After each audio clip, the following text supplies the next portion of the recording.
Jamuna Tera Brahmachari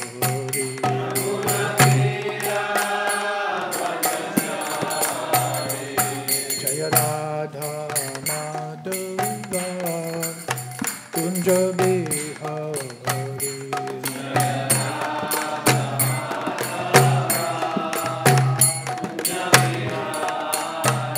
Jaya Radha Madhava Kunja Bihari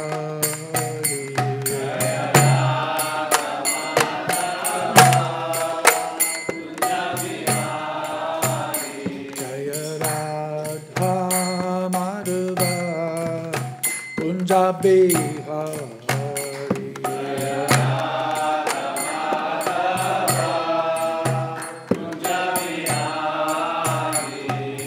Gopi Jana Vallabha Girivara Gopi Jana Vallabha Jaya Gopi Jana Vallabha Girivara Gopi Jana Vallabha Girivara Yasodanandana Rajajanarandana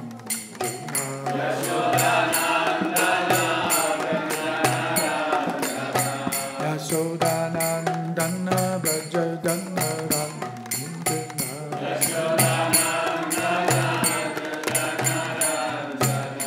Jamuna Tera Vanachari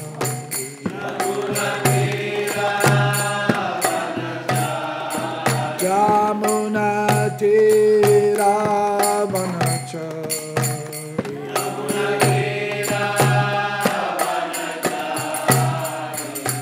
Jaya Radha Madhava Kunja Bihari Jaya Radha Madhava Kunja Bihari Jaya Radha Madhava Kunja Bihari Jaya Radha Madhava Kunja Bihari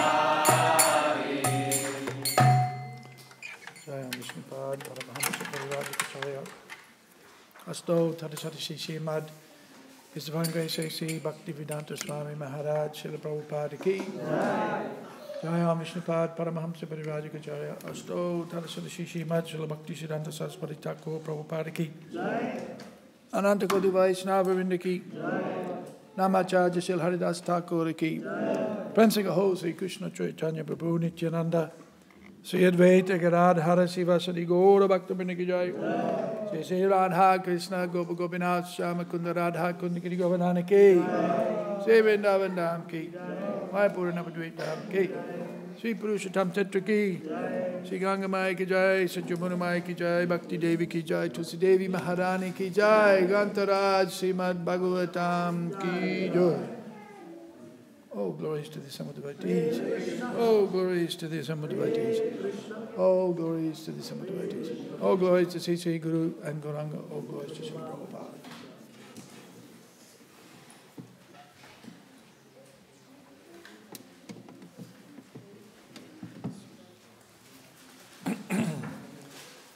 Om Namo Bhagavate Vasudevaya.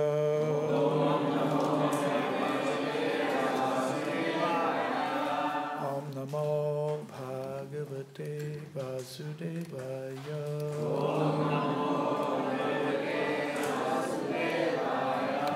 Om Namo Bhagavate Vasudevaya.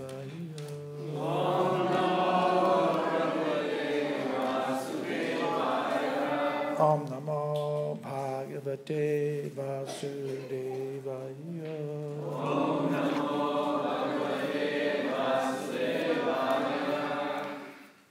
Reading from Śrīmad Bhāgavatam, Canto 4, Chapter 14, the story of King Vena. Text number 1. Maitreya Uvacha Brihvadayaste munayo Lokanam Shemadarshinaha Goptarya Satdivainrinam Pasyanta Pasu Samyatam Maitreya Uvacha Brihvadayaste munayo Lokanam Shemadarshinaha Goptarya Satdivainrinam Pasyanta Pasu Samyatam Maitreya Uvacha Brihvadayaste munayo Lokanam Shemadarshinaha Goptarya Satdivainrinam Pasyanta Pasu Samyatam Maitreya Uvacha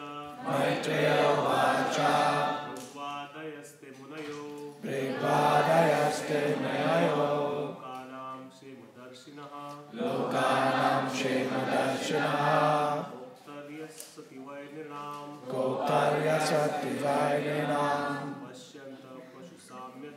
Pasyanta Pasu Samyatam Maitreya Uvacha Brihvadayaste munayo Lokanam Shemadarshinaha Goptarya Satdivainrinam Pasyanta Pasu Samyatam Maitreya Uvacha Brihvadayaste munayo Lokanam Shemadarshinaha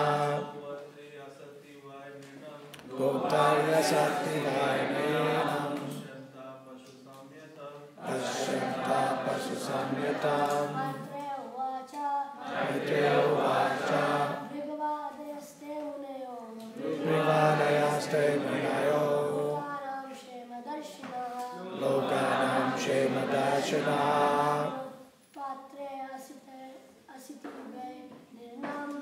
Goptarya Satdivainrinam Pasyanta Pasu Samyatam Maitreya Uvacha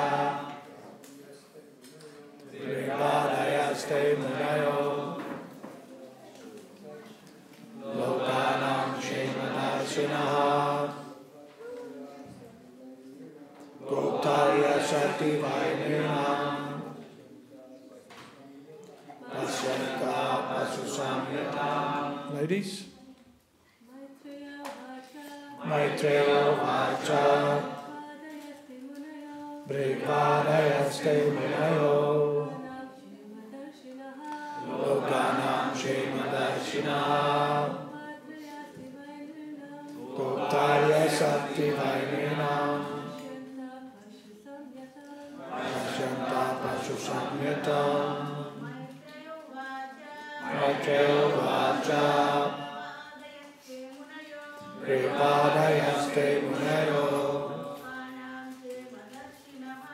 Lokanam Shemadarshinaha Goptarya Satdivainrinam Pasyanta Pasu Samyatam Maitreya Uvacha.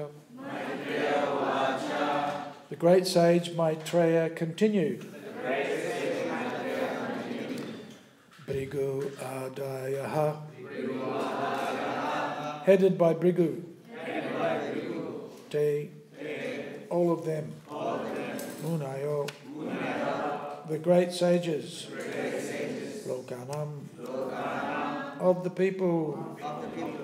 Kshemadharshinaha, who always aspire for the welfare. Goptari, the king.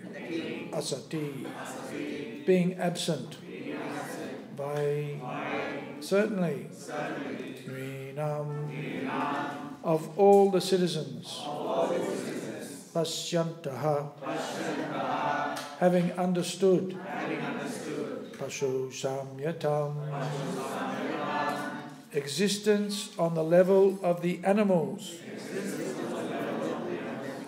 Great sage Maitreya continued, O great hero Vidura, the great sages headed by Bhrigu were always thinking of the welfare of the people in general. When they saw that in the absence of King Anga there was no one to protect the interests of the people, they understood that without a ruler the people would become independent and non-regulated. Purport. In this verse, the significant word is Kshema Darshinaha, which refers to those who are always looking after the welfare of the people in general. All the great sages headed by Bhrigu were always thinking of how to elevate all the people of the universe to the spiritual platform. Indeed, they advised the kings of every planet to rule the people with that ultimate goal of life in mind. The great sages used to advise the head of the state or the king, and he used to rule the populace in accordance with their instruction. After the disappearance of King Anga, there was no one to follow the instructions of the great sages. Consequently, all the citizens became unruly, so much so that they could be compared to animals. As described in Bhagavad Gita chapter 4, text 13, human society must be divided into 4 orders according to quality and work. In every society there must be an intelligent class, administrative class, productive class, and worker class. In modern democracy, these scientific divisions are turned topsy-turvy, and by vote, Sudras or workers are chosen for administrative posts. Having no knowledge of the ultimate goal of life, such persons whimsically enact laws without knowledge of life's purpose. The result is that no one is happy.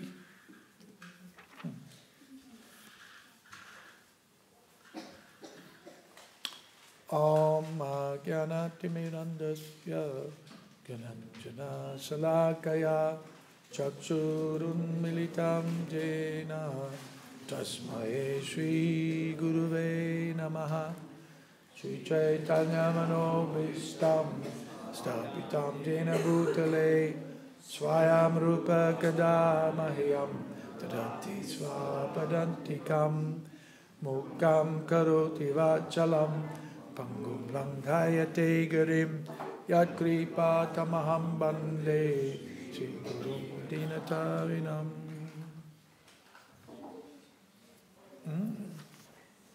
Okay.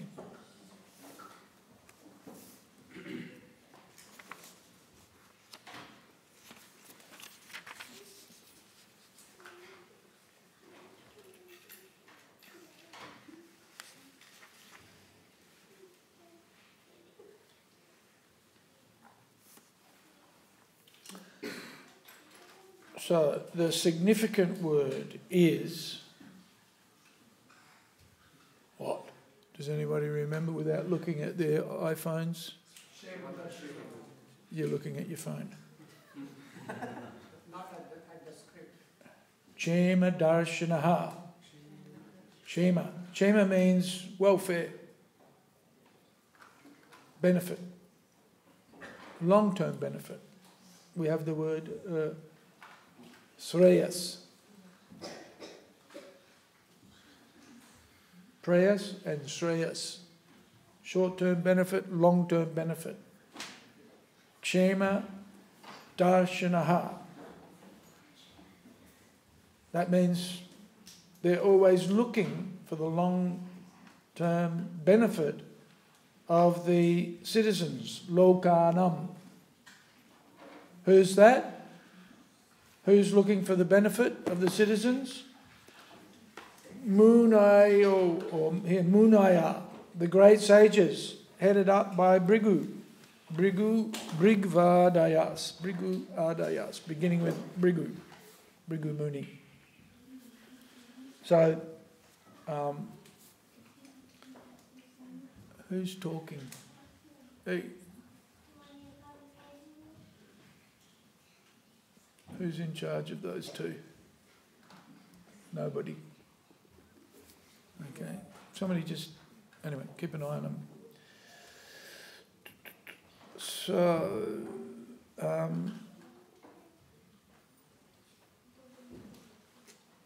there's a characteristic of the munis, which means those who are thoughtful. Learned and thoughtful men, right? They're always concerned for the benefit of everyone, the long-term benefit. And they're concerned because Maharaj Anga had left home, but there wasn't anybody to take his position. And so there was a concern that without the king, there wouldn't be any order within society. You know, there needs to be some structure and some order in order to achieve one's purpose, right? Success or success doesn't come about by accident. Just like self-realization doesn't come about by accident. You know, you walk down the street and all of a sudden a beam of light comes out of the sky and touches you, and then boom, you're self-realized. Right? No, it requires hard work. If you want to achieve, usually, if you want to achieve something of substance and that's beneficial for everybody, it requires a great deal of effort. So, one of the qualifications of the munis, or the thoughtful people, is that they know the purpose of life and what one has to do to achieve that purpose. Right? Sadhya, the sadhya is the goal. And of course the goal of life is to become aware of oneself, self-realized.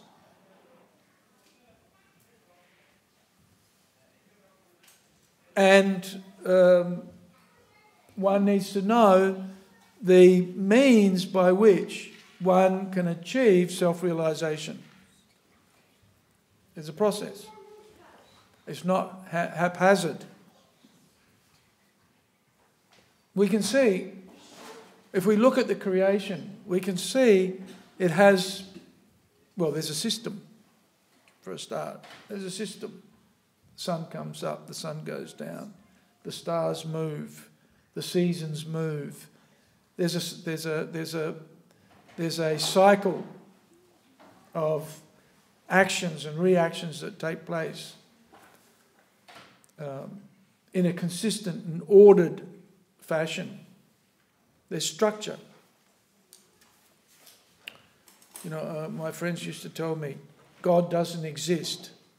There's no purpose in life. But then when I looked around at the creation, I could see that everything was working with order. I was thinking, if there's no purpose and if it's all just the result of a big bang, it should be just chaos. Huh? If you blow something up, what do you get? You just get a mess. You just get a mess. Where have we ever seen in nature an explosion that's created a structured, ordered thing? It is just patently stupid. And people fall for this kind of stuff. So, at least from my observation of what was going on around me, I could tell there's some order, some structure. There must be some purpose behind this whole arrangement. And for some reason, I had this notion or this idea that the real purpose of life was to understand myself. Who am I? Who am I? Why am I here? Right? And why am I suffering? These are questions. These are the questions that Rupa Goswami asked Lord Chaitanya. Right? These are natural questions, or these are questions that arise naturally in the heart of a thoughtful person, like a Muni. Right? A thoughtful person wants to know what am I supposed to be doing here? And so,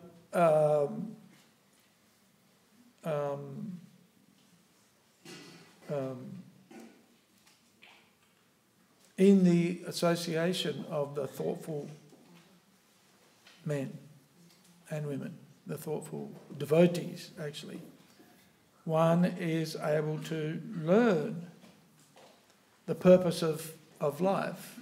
This is the great benediction, the great boon that we get from coming into the association of the devotees. Because we meet people who, I was always struck by the fact that the devotees were always very sure what the purpose of life was. The purpose of life is to know Krishna. Right? And Krishna looks like this, and he lives here, and he does this, and he does that. Right? I remember opening up the Nectar of Devotion in one of my friend's house and looking at the description of Krishna playing with his friends in Vrindavan. Right? This is the Supreme Personality of Godhead, the source of everything. And I was just reading this, and my notion of God was some energy, formless energy that pervades everything. And then I read this in the Nectar of Devotion, the description of Krishna playing in a forest with cows and his friends. And I'm thinking, whoa, this is too much. How do they know what God looks like? Right? Because the whole idea is he's formless, he's everywhere, he's within everything. So how can he be a person? Right? And I was thinking, how come these Hare Krishnas know everything? And they know what God looks like, they know where he lives. And what the purpose of life is. And how to get there. Right? Also, this was all very... on one side it was bewildering, and on the other side it all made sense. It was quite a challenge. So the benefit of the association of such thoughtful people is that one also can solve these issues. There's the issue of knowing oneself, analysing oneself. Prabhupada mentions in the Bhagavatam, if you can analyse yourself, then you can know God. Because we're just a little portion of God. So if we can analyse what we are, then we can know what God is. That's pretty amazing. Right? And so that's on the spiritual platform, but there's also another level of self-realisation. There's the spiritual understanding of who we are, but there's also the material understanding. Right? What are you going to do when you grow up? What are you going to do when you grow up? You don't know. I don't know. They used to ask me too. And I used to think, will you stop asking me that stupid question? I said, I know. Right? And I don't know anybody who can tell me either. They keep it a secret. Right? They keep it a secret from you. And somehow you're supposed to work it all out, that what you're going to do. On the one hand, they tell you, you've got to do that. You've got to go to school. You've got to pass you've got to get good marks so you go to university. Right? This is what they'll tell you. You've got to get good marks and go to university. Right? What my parents didn't tell me is, when I got to university, what am I going to do when I get there? Right? I discovered the record lounge. And there was a place where they had this big sound system and I could take my records, just put them on and play them all day long. Right? I didn't have to answer to anybody. They gave me money every fortnight, put straight in my bank account. And nobody was checking on me as to what I was doing. I thought, this is pretty amazing. How long is this going to last? I could do nothing and listen to music all day long and get money in my bank account. I knew this was not the purpose of life, though. So, and this is why the Munis, this is why they were concerned, because there's two elements there's two elements in our existence. There's the spiritual, but there's also the material, right? Which you can't avoid. You've got to fulfill your material responsibilities, and you've also got to pursue your spiritual aspirations or your spiritual purpose. Two purposes in life, right? And the reason why the king is important, because the king was missing in this equation, is because the king is supposed to ensure that people are properly engaged both spiritually and materially, because they go together, right?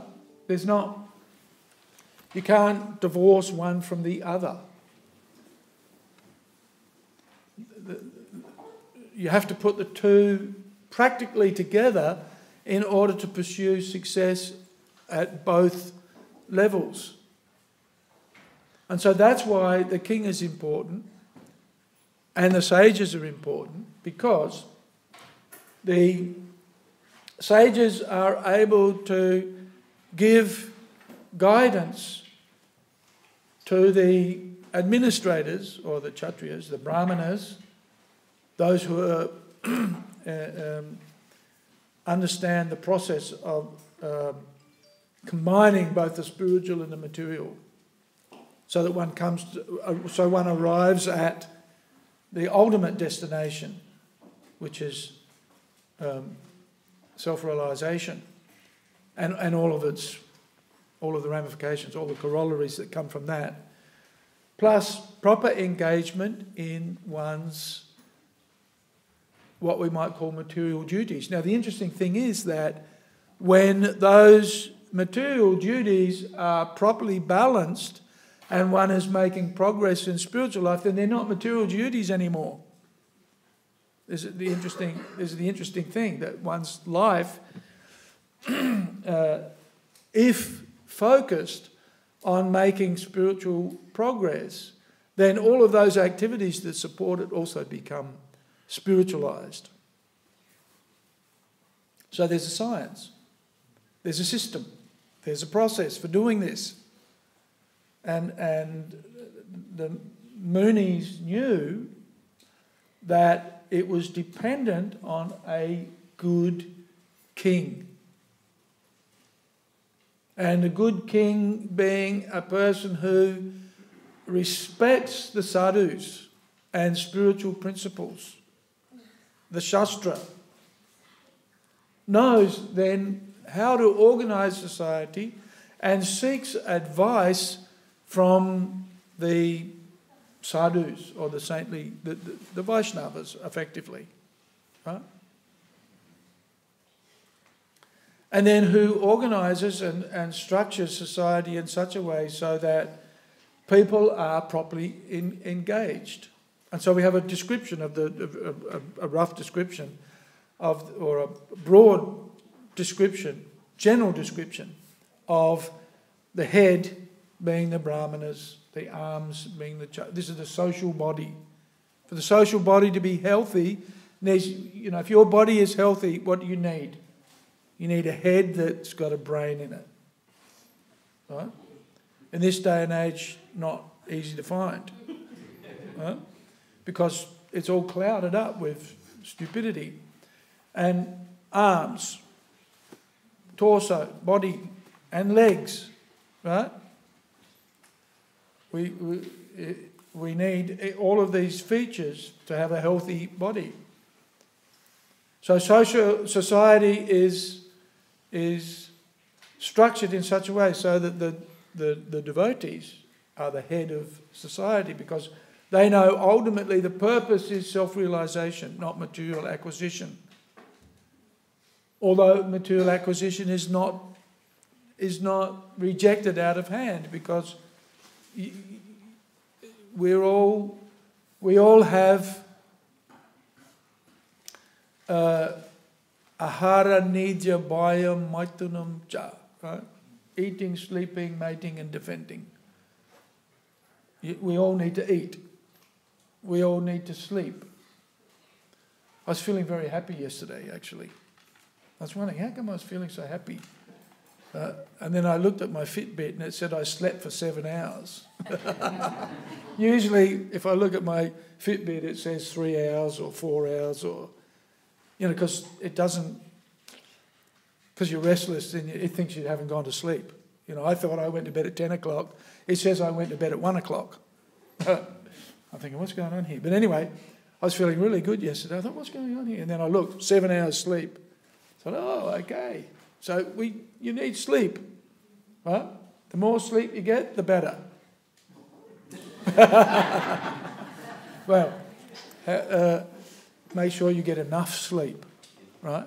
And rest. It's got to be rest, not, things going around in your head all night. Eating, sleeping, sense gratification. We need some sense gratification. And depending on our natural propensities for renunciation, we will pursue a certain level, or we need a certain degree of sensual engagement. Without it, we'll go crazy. Krishna says, what can repression accomplish? But our desires will spill out. You may have noticed.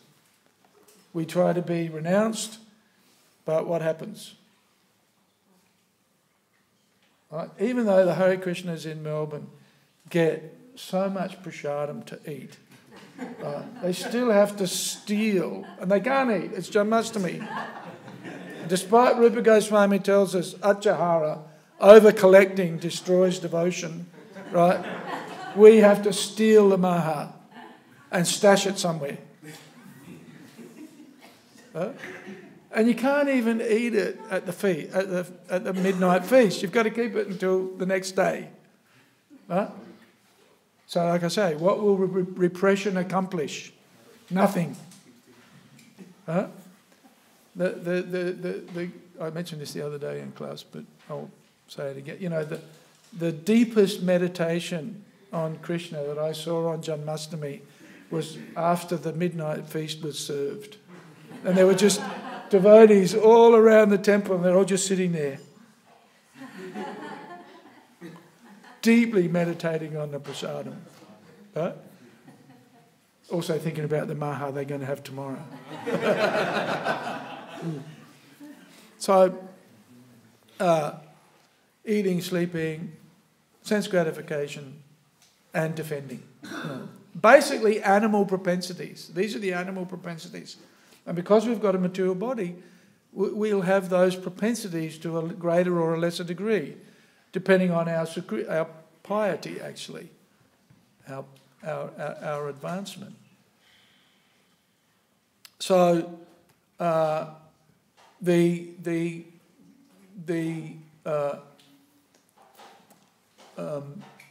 ordered structured exercise of those propensities is built into the Varna and Ashrama system, right? Varna means our occupation. That's the bit that our parents are saying, what are you going to do when you grow up? What are you going to be when you grow up?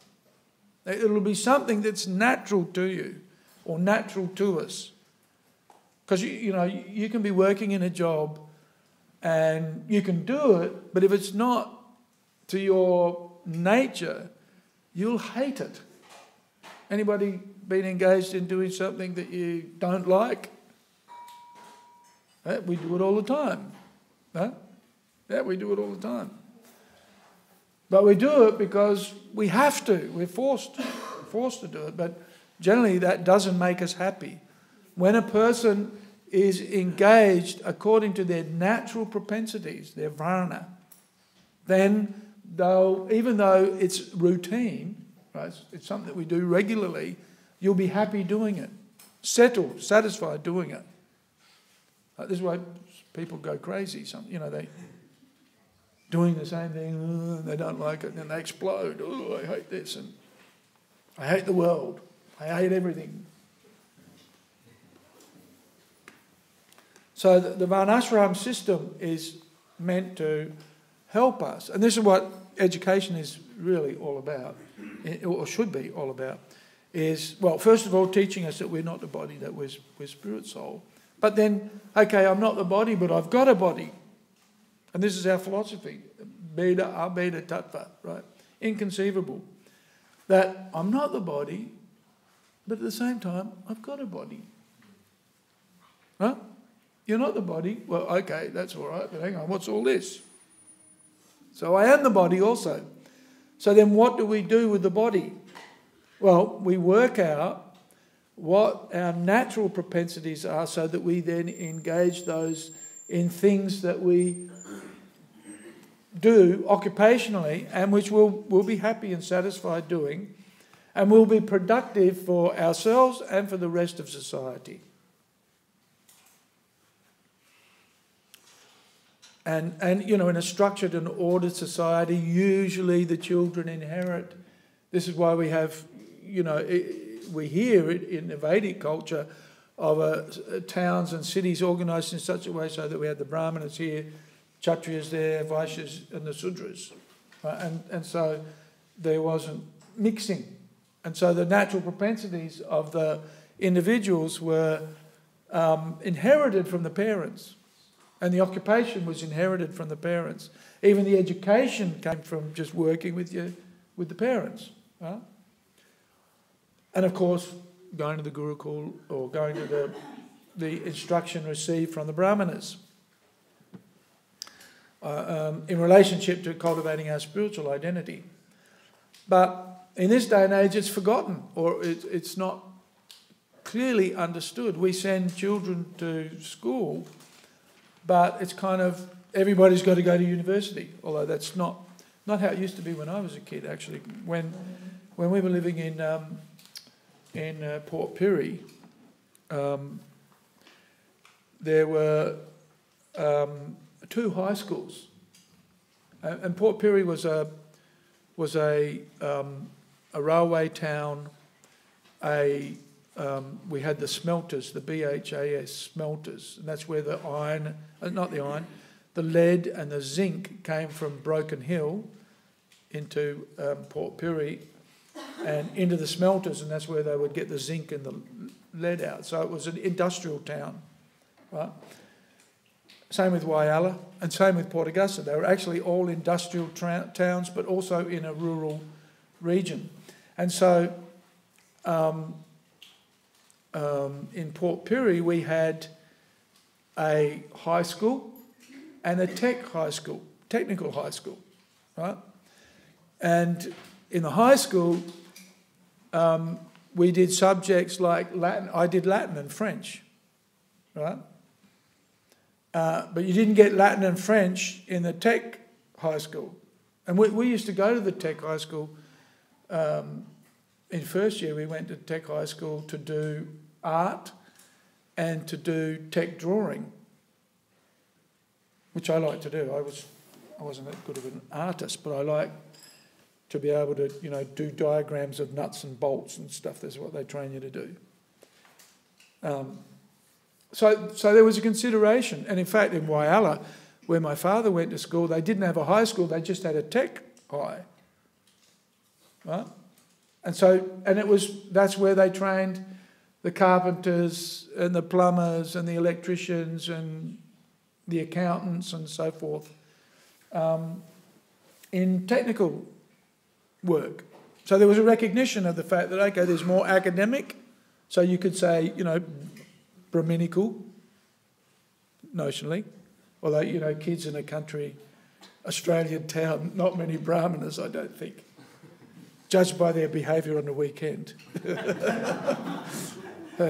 Not many Brahmanas, maybe some.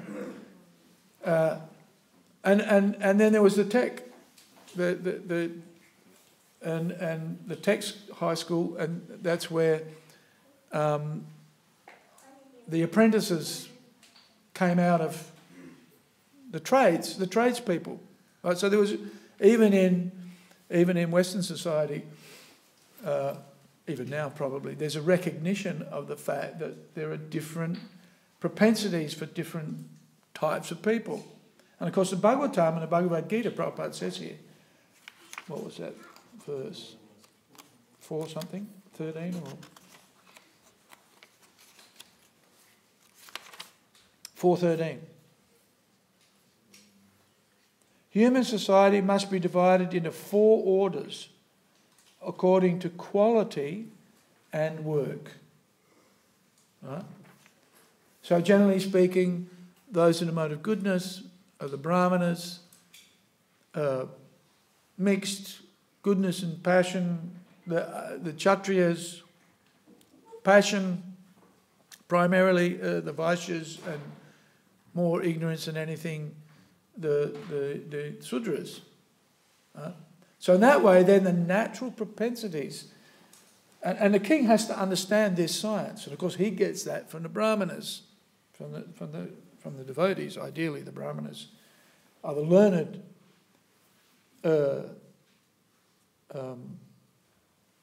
section of society. So the Munis could see that the king wasn't there. The king is important because he's the one who tells everybody what to do. And if they don't do it, he picks up the stick. Right? And that's generally what Sudras need, a bit of a stick. You don't hit them with a stick, but you just show the stick. Right? Just like with children. We don't hit our children, do we? We just threaten them, ideally. Because sometimes boys don't behave. Is that right? Yeah. And even if they're told what to do, they still won't do it. Is that right? Yeah. So how do we get you to do it? If you don't want to do something and you say you don't want to do something, what does your dad do? What does he do? He tells not to. Right. It looks like he's not aware of... I know what my dad used to do. So, the king is, there needs to be a leader in all society. Prabhupada mentions, without a leader, then there's chaos. Right? There's meant to be organisation, there's meant to be structure, there's meant to be systems in order to achieve, just like we have our process of sadhana. It's a system, it's a practice. Right? And the master of that system is the spiritual master. And just as the spiritual master corrects disciples when they don't do the right thing, that's his service, right? Not that he's the master, but he's actually the servant. And the servant acts as the master to see that the students are properly disciplined so that they'll get the benefit of the process. If we don't, what is it? Utpatyaiva. What is it? Shruti smriti puranadi pancharatrika vidhim vina. Without the guidelines of the Shruti and the Smriti and the Pancharatra and the Puranas, without the guidelines of the Vedas, what do you get? You get just disturbance.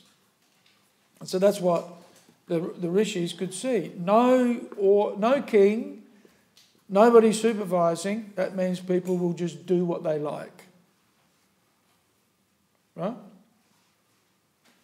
So here, they had the vision, Chema Darshanaha, but they saw no king. Gop Dari Asati. The king wasn't there. And so therefore, their vision was Pasyantaha. Right? Pasyanti means to see. Right? Pashu Samyatam. Pashu means animal. Right?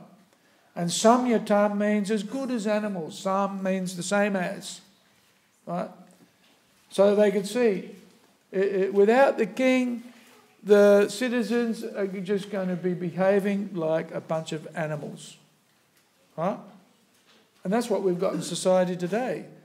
We've got so-called leaders of society, but they can't tell the difference between an animal and a civilized human being.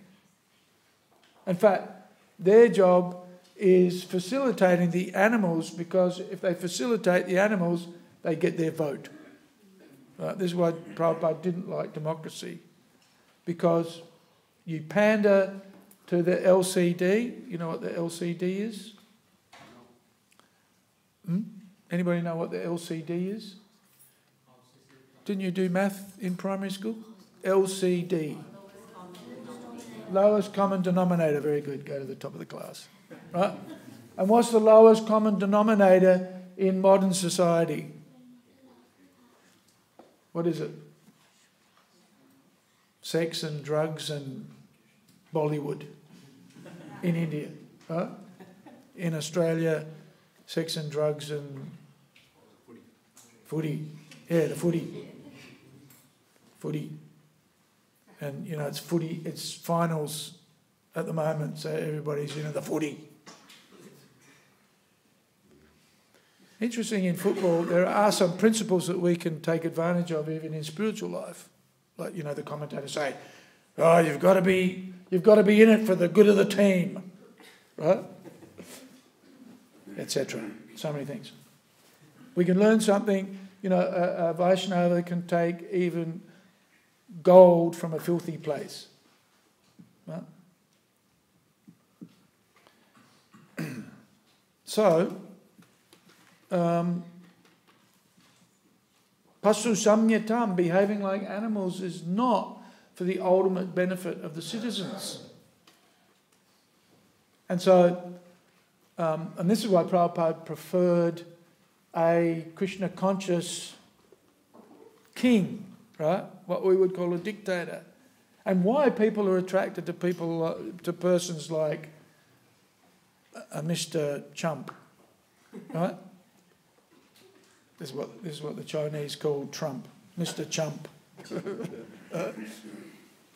or even Putin. Right? When there's an enlightened king who rules with a strong arm, then everybody benefits. Right? Everybody benefits.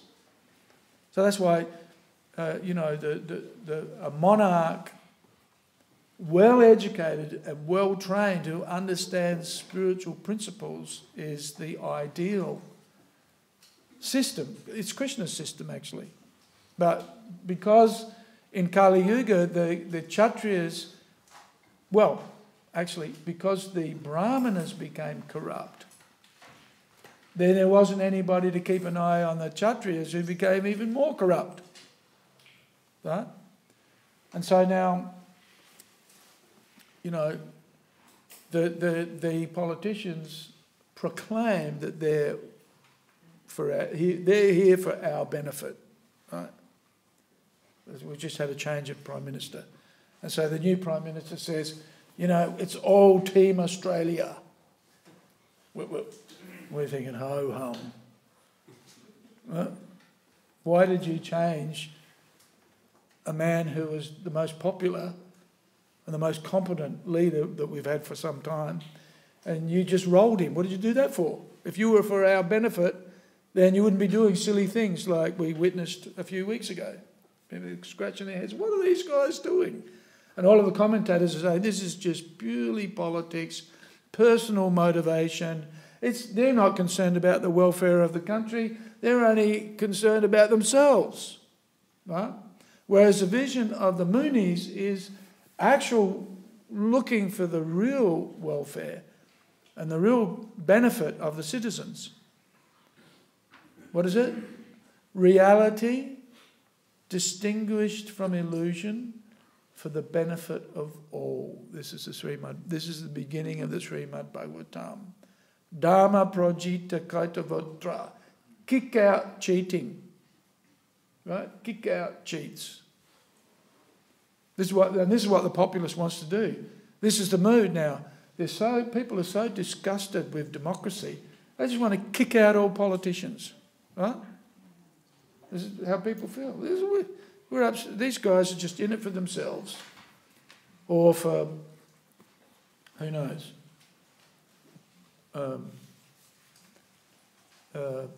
whoever's giving them the biggest donations, that's who they're beholden to, effectively. Right? So it's give the populace sense gratification because that's what they think they want or need, to buy their votes, but then also manipulate the whole thing because the Vaishyas, the business people, are putting money into the politicians' pockets. Hey, do this for me, do that for me. And so we see decisions that the politicians make aren't really for the benefit of the citizens, but they're for the benefit of vested interests who give them money. This is what's basically going on, right? And we're stuck in the middle, or stuck on the outside, not really being cared for by anybody. And that's another reason why people become more selfish. Right? They see, oh, these guys are the leaders of society are being selfish, so why shouldn't I? Whereas, and this is why, samo damas tapa, austerity, is considered to be the wealth of the Brahmanas, because they're able to maintain their independence and their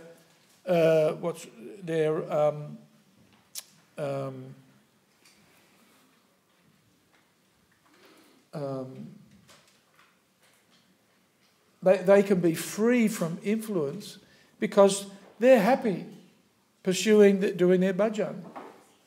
Right? They're happy and satisfied being properly engaged in their natural propensities of action and in the cultivation of not sense gratification, but in the cultivation of spiritual knowledge. Right? And so they can remain detached and uninfluenced. And this is why in Vedic culture, austerity and detachment are the most valued and the most respected, because those people can't be bought. The Brahmanas or the devotees should be aloof, and so then able to dispense with information that's for the ultimate benefit of everybody.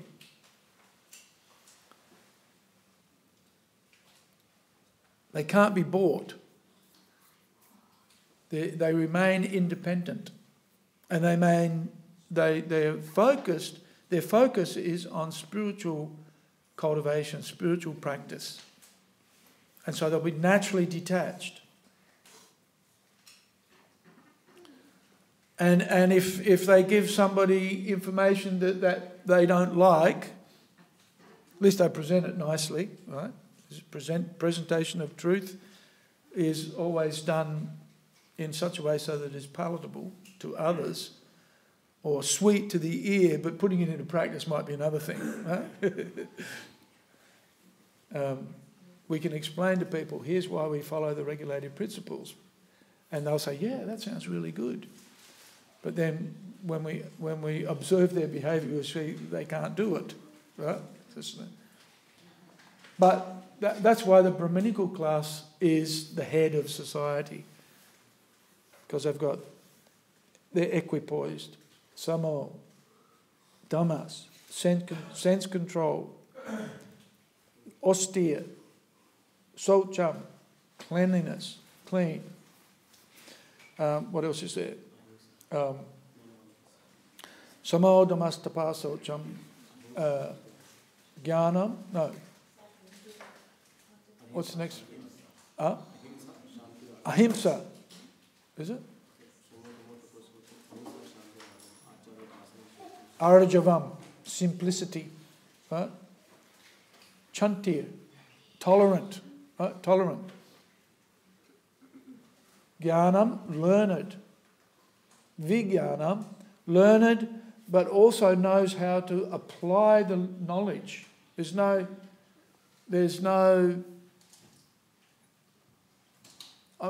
some attractiveness to a person has learning, because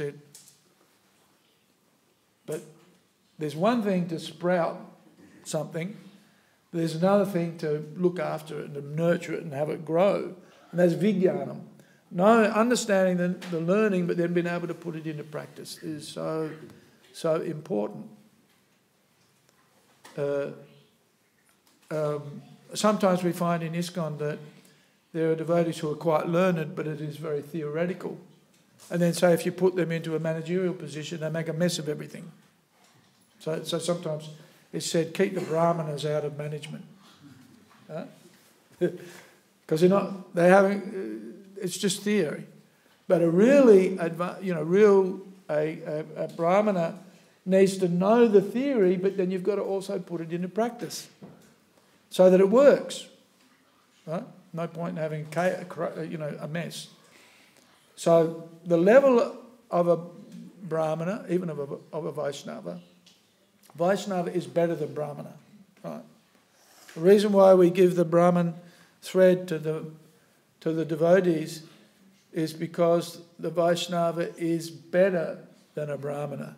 Not that now you've become a brahmana, you're good. No, you're better than a brahmana. Right? This is why the position of a devotee is very, very important, and the standards of behaviour and so forth have to be adhered to. The example has to be set. Prabhupada told Yamuna in Vrindavan, he said,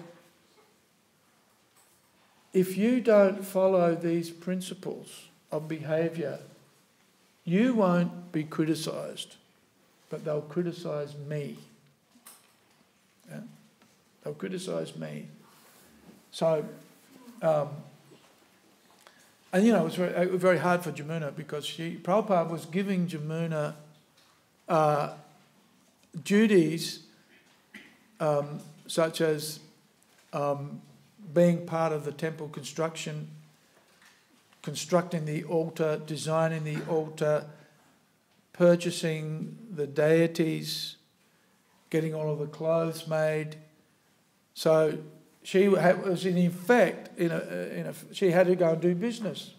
But that was generally the domain of the men. Right? And so she was told, you're not allowed to talk to men. Just hang on. And Prabhupada gave her these. Hugely challenging for her.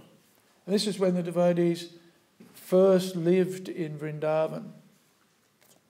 Not a very different culture, or not culture, but very different situation to what it is now. Right? Because they were the first Western Vaishnavas to live in Vrindavan. And so the whole of Vrindavan was like, what are they up to? Right? Very difficult for Yamuna. And also having to deal with the men, because there were a few Indian men there and they wouldn't talk to the women. So she was in a very tough situation. So the etiquette, the following of the etiquette, the Vaishnava etiquette, is super important for the devotees. renounced, detached, learned, equipoised, meticulously clean. These are all the characteristics that we have to cultivate and demonstrate to others. Huh? Big responsibility for us, actually, when you think about it.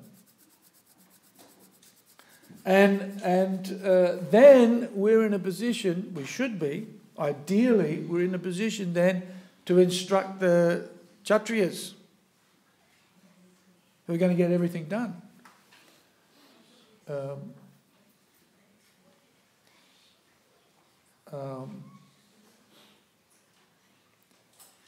So the this relationship, this Varnashram system, where people are properly engaged according to their propensities, and we have a strong Vaishnav culture which will automatically embody the Brahminical culture. Right? This is really what Prabhupada envisaged in ISKCON. Of course, the thing is also, in ISKCON, we attract everybody. And so there will be Brahminically inclined people, there will be administration, there will be Kshatriya, there will be Vaishyas, and there will be Sudras. Right? And then it's Kali Yuga, and so what does that mean? They're all mixed up. Right? I know, if I look at my propensities, certainly not difficult to identify the Sudra. But then also, I like to read Prabhupada's books, I like philosophy, so there's some inclination towards some Brahminic, but also I have a very strong administrator bent, which I can't not, I can't say, oh, I'm a Brahmana.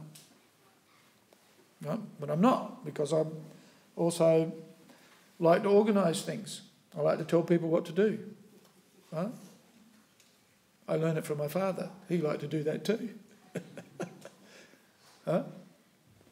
So we're mixed up.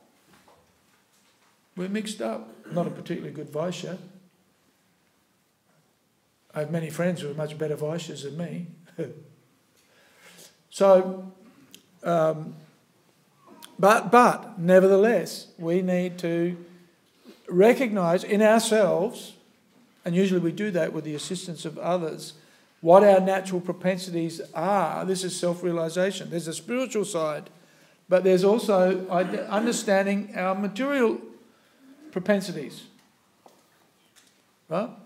And so, if I ask you at, how old are you? No, at 30, nearly 40. Whoa. What do you do?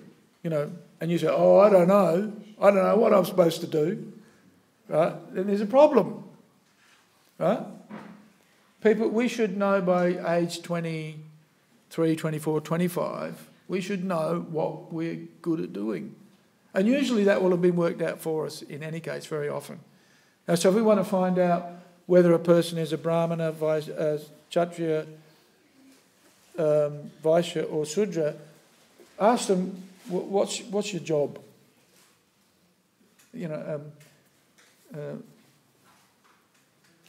Bhavananda he'd ask people, they'd come along and they'd be coming to programs at the temple and ask them, what do you do? And they'd say, oh, I'm a musician. And he would say, oh, well, that means you're unemployed then. Right. That means you're on the dole. That means you're a Sudra, basically. You're a Sudra. And, Prabhupada would say, if you want to test a Vaishya, ask him if he's got any money in his pocket. If he hasn't got any money in his pocket, he's not a Vaishya.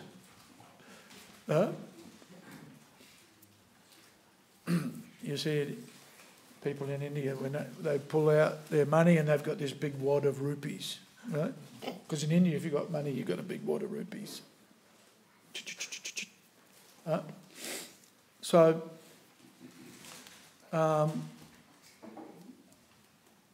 if we have a template, and we do have a template, the Varnashram system is a template, and we haven't even mentioned ashram, but the Varna means, we can recognise the natural role of the individual by looking at their propensities. And very often that's manifest already in a person's life. Right?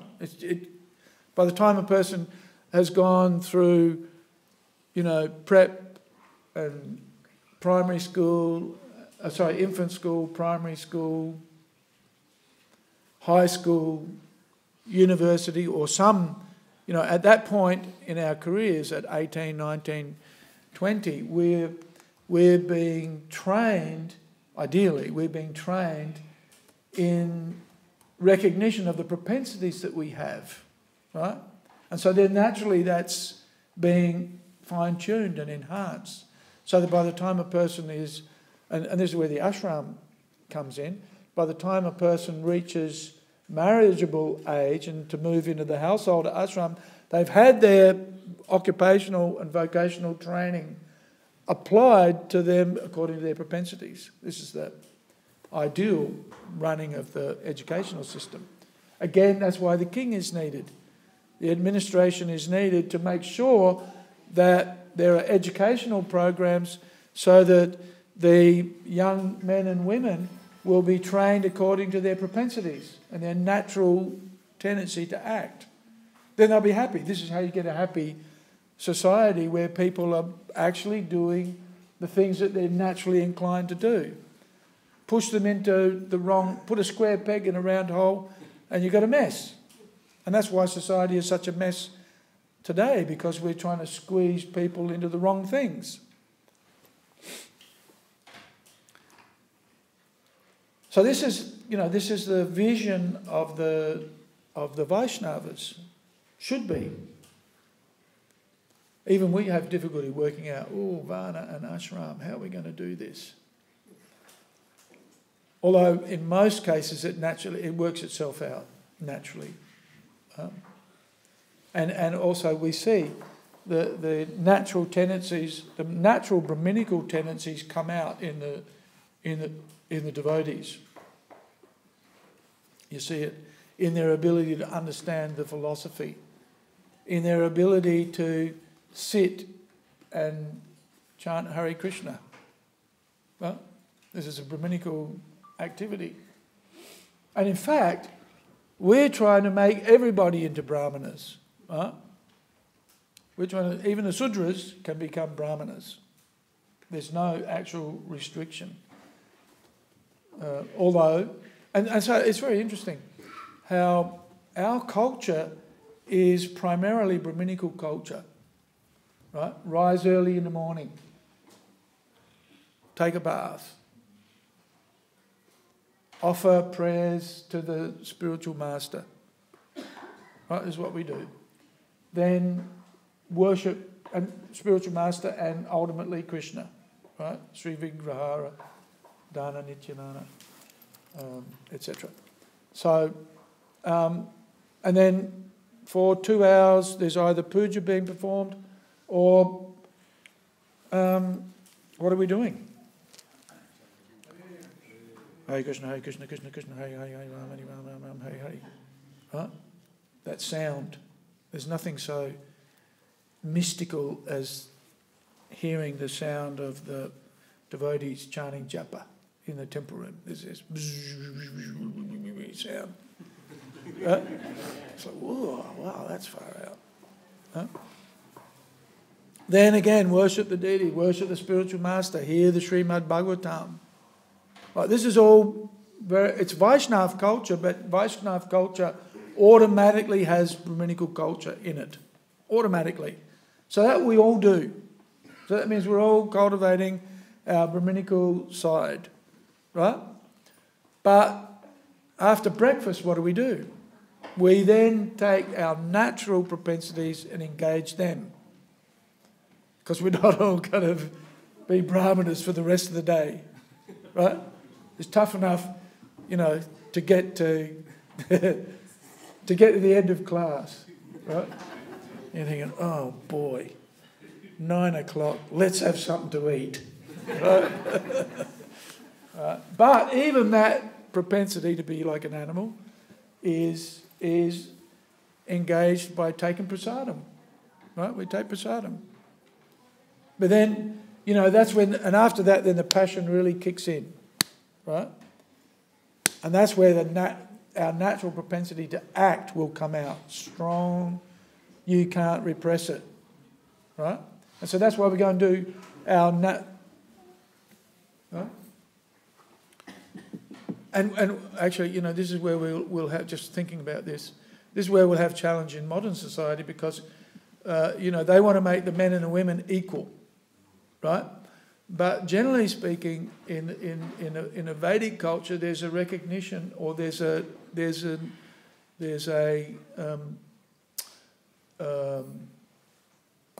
recognition of the importance of the role of the women as mothers, basically. Men can't do it. Only the women can do it. And of course the men have their place as well. And so it's very interesting, we see in modern Indian society, the boys and the girls are all educated to the max. Right? Is that right? Yeah. Then what happens? The girls get married. And then what do? They got mums. Which is fair enough. It's a natural. So all of that education is there so that they can get a good husband. Huh? Not to get a job in that particular field, but just to get a good husband. Am I right? Yeah. So anyway, this is, and we see that also within the Bhagavatam. We see very ordered, structured roles for the men and for the women, and generally the women are they work on the domestic side, look after the children, and of course there are reasons for that, because that then also makes a peaceful society, right? Which is a challenge. It'll be a challenge for us because, that people who say, hey, how come you don't let the women be this, that and the other thing? Right? Why do they have to be at home? So anyway, ashram, we haven't talked about ashram, but varna and ashram are required within society to have an ordered, peaceful, structured environment where we're fulfilling our material needs, right? But that's the basis upon which we build, or it's the foundation upon which we put the spiritual culture, which is the most important, right? And the varna and ashram construct it's a platform, somewhat of a material platform, right? Because it recognises the material propensities of the individual so that they can be properly engaged and be happy in that environment. Given that we're in a material world and you can never be happy, but that's another thing, right? But we're happy if you're doing the things that come naturally to you and you do them well. Then despite the fact that Janma Mrityu Jara Vyadhi exists in the material world, you'll be happy or satisfied, at least, right? And you'll have a peaceful society, relatively peaceful society.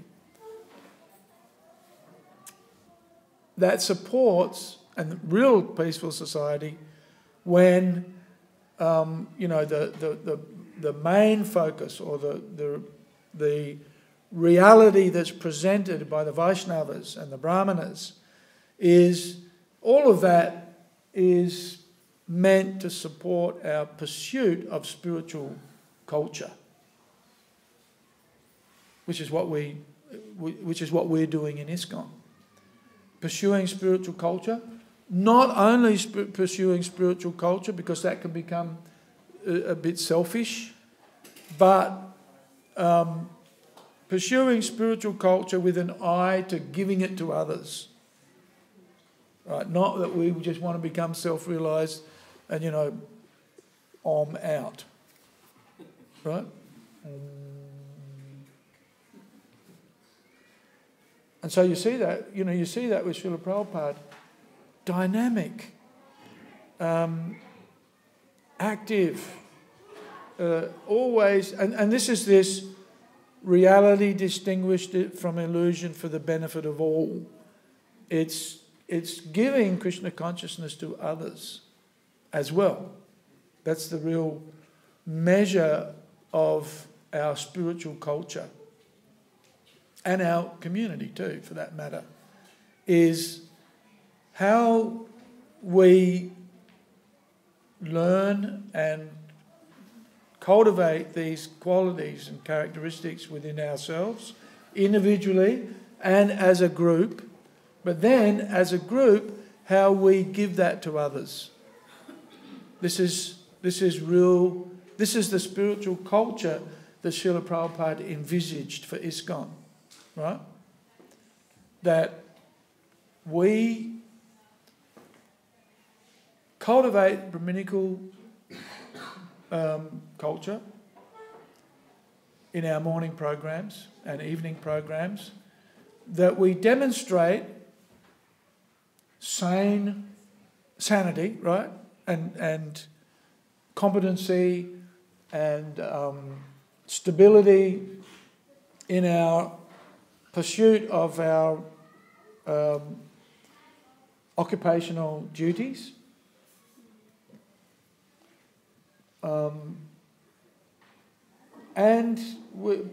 By doing that, we demonstrate how one can balance spiritual and so-called material activities individually and as a community. But then also, we use the demonstration of that culture. We also we broadcast the Krishna conscious ideals in a variety of ways so that we influence others to also take on the same culture. Because we know that's what makes us happy. And what will make everybody happy. Right? We do it because it makes us happy. Anybody here not happy?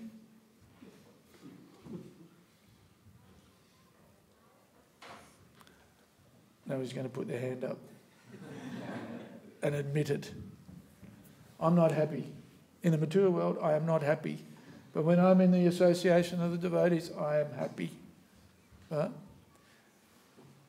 When I was really sick a few years ago, the thing that I missed the most was be able to sit in this room and chant japa with the devotees. It was horrible. So, okay, there's challenges, there'll always be challenges, but there's nothing like chanting Hare Krishna with the devotees or being a kirtan with the devotees, right? And we see that, they're jumping up and down, they're bouncing off the walls, throwing their clothes around. Yoo-hoo, right? So we can see these people are obviously having fun, right? And that's what we like. That's our culture. Kirtan, Sankirtan is our culture. It's our fun, right? But it's also our means of giving it to others. This is interesting. This is a spiritual process. We think spiritual process means goes to the Himalayas and just, do private meditation. But the Hare Krishna movement tips that all on its head. Right? No, you chant Hare Krishna with others, and then you go out on the street and make as much noise as you possibly can. Right? Make a disturbance, practically speaking. Right? So this is a revolution. It's revolutionary because, we see people come to the temple and they want to stand in front of the deities like this. Right? And then we're all jumping up and down. Pushing them, So, what a culture. What a challenging also because, we want spiritual culture and we're attracted to peace, Shanti. We're attracted to that. And why we like to associate with the devotees. But then Prabhupada says, no, now you have to get up and go out on the street and chant Hare Krishna, regardless of what happens. Huh?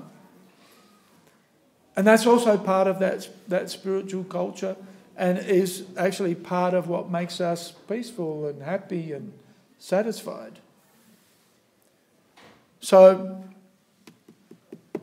the munis, or the devotees, they understood the importance of the Varnashram system. Especially in this situation, they saw the fact that the king was missing and the leaders are an integral part of the whole structure because they keep the shape. The brahmanas will tell them, here's the shape, and it's out of shape here, or it's out of proportion there. Now put it back.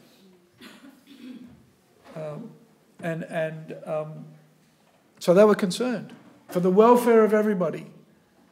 The king needs to be there. He needs to be a qualified king, and he needs to be obedient to the brahmanas or the saintly persons in order to structure society in such a way so that everybody's making spiritual advancement. And especially for the members of the International Society for Krishna Consciousness, we have to see within our organisation that we have a structure, that we have leadership, and that the leaders are following the guidelines that have been given to us by Srila Prabhupada, which ultimately means, reflecting the wishes and desires of the previous acharyas. Right? Like the Goswamis. The Goswamis are a very good example of munis, at least in the modern age. In that, what were the Goswamis doing? What in the Krishna Kirtana Gana Natana Paro? What were they doing? Krishna Kirtan. They were doing Harinam. And they were dancing, chanting and dancing for the benefit of everybody. Nana Shastra Vichara Naika Nipano. They were studying the Shastra. They were discovering the places of worship, the tirthas, right? Or creating the holy places, basically, which we're doing by opening up temples. They were teaching others, right? So we have examples of what to do in our tradition by following in the footsteps of Srila Prabhupada, Bhaktisiddhanta Saraswati Thakur, Bhaktivedanta Thakur, and they were basically doing what the Goswamis were doing, but adjusted to time, place and circumstance, which is what we need to be doing. Not we need to be doing, we are doing. Yeah. Okay. Śrīmad Bhāgavatam ki jai, Srila Prabhupada ki jai, Gaura Bhaktivinoda ki jai. Too late for questions, I think. No. Our austerity is to spread the holy name.